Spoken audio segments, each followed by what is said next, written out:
तमाम सामाईन व नाज़रीन का खैर मक़दम है उर्दू क़वाइद की दुनिया में। उर्दू अदब को सीखने के लिए ग्रामर को जानना समझना बहुत ज़्यादा ज़रूरी है। शुरू करते हैं कलमा से। कलमा, बातचीत को कलाम या कलमा कहते हैं। कलमे की दो किस्में हैं, मुस्तक़िल कलमा, गैर मुस्तक़िल कलमा। आइए समझते हैं मुस्तक़िल कलमा किसे कहते हैं। ऐसे अल्फाज जो ख़ुद माने रखते हैं, जैसे मदरसा, मेज़, लाल बाग वग़ैरह।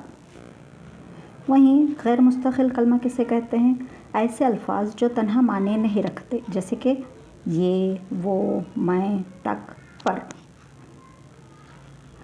आप मेरे चैनल को लाइक ज़रूर करेंगे, शेयर वाक़ई में करेंगे और सब्सक्राइब तो ज़रूर करेंगे, ये मुझे पता है। तो आइंदा और जानने के लिए क़वाइद को अगले वीडियो में ज़रूर मिलेंगे। खुदा हाफ़िज़।